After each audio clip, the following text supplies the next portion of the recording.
I want to talk about an important principle in politics, and it is the art of retaliation, the art of retaliation. Now, this principle came to my mind when Kevin McCarthy said recently, Kevin McCarthy, I'm going to remove Eric Swalwell, Adam Schiff, and Ilhan Omar from their House committees. Now, we should note that this is a kind of an unprecedented, well, actually, no, it is a precedented step. But it is an unusual step because the general modus operandi, the way of doing business in the Congress is this. The majority party controls the committees. They appoint the chairman of the committees.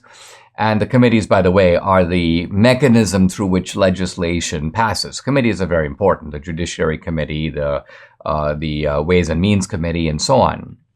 And the majority party has the majority of members on the committee, but the minority party, in this case the Democrats in the House, would have the right to appoint their own members. But the Democrats decided last time around to violate this kind of code of etiquette, if you will, and throw prominent Republicans, notably Marjorie Taylor Greene, off her committee. Oh, she's an extremist.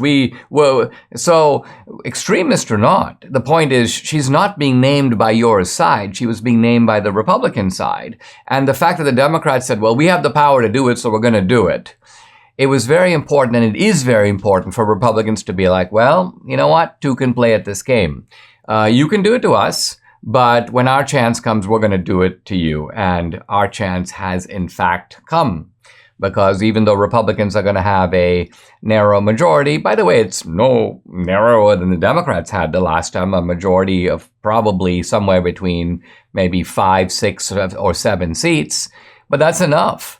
And so I am actually thrilled. I'm not thrilled with Kevin McCarthy, but I am, and I think, to be honest, it is our critique of McCarthy and the pressure on McCarthy, and in fact, some talk about, jettisoning McCarthy, or McCarthy doesn't have the votes, that is causing Kevin McCarthy to go, well, listen, you know what? I better start doing some things that my Republican base really wants, and this will help secure and fortify my position as the majority leader and in fact, the Speaker of the House. So McCarthy, I think, is doing himself a favor by saying, I talked about this. See, Republicans are actually kind of famous for talking about it. We're going to defund the IRS agents. We're going to do this. We're going to do that.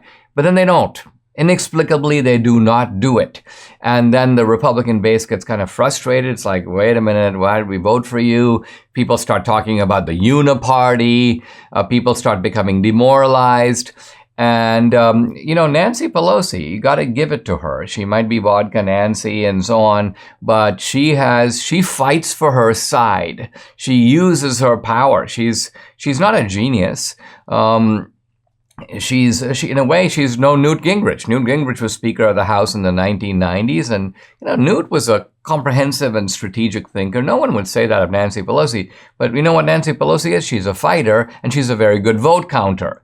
She famously said, I'm not going to allow a bill to go to the floor without knowing exactly how the votes are going to come out. And think about it, the House has hundreds of members, so this is not exactly an easy task to do, but she and her office were just very methodical, systematic, thorough in doing their job. And if I had any counsel for Kevin McCarthy, if he makes it to Speaker, is listen, take a page from Nancy Pelosi, be tough like her, count votes carefully, make sure that you satisfy your base.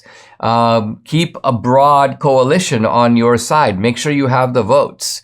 And so this is a very important first step. Now, the other important step, and I'm happy again to see that the GOP is like, they haven't even taken office. This all starts in January, but they're already moving on sending a whole series of requests and demands and letters to the DOJ, Department of Homeland Security.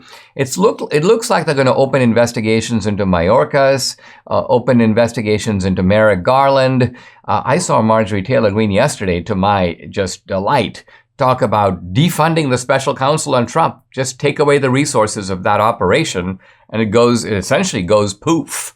Or the DOJ is going to have to scramble and find a different way to sort of bankroll that. And again, this creates a problem. If Congress has defunded you, has not appropriated the funds, where are you going to get the funds from? And then they're opening an investigation into Hunter Biden. But here is where I drop an immediate cautionary note, which is that this is not an investigation into Hunter Biden. Hunter Biden might be the entry gate, the portal, but we're actually talking about the Biden crime family, or the Biden family racket. Let's remember, Biden deployed all his family members, or certainly all the male family members. His brother, James Biden, his other brother, Frank Biden, they were bagmen no less than Hunter Biden. Hunter Biden may have in a sense, been the most industrious of all the of this little mafia family. But even the son-in-law, Biden's son-in-law, is recruited into the operation. So this is about the big guy. This is not about Hunter Biden. And I hope that the House GOP, in making this investigation, it's not about getting the president's son. Yeah, he's a coke addict. Yeah, he's a freak. But the point is, he's part of a freakish family and a corrupt family. And it's that gangsterism that we want to hold accountable. And that's what the GOP needs to focus on.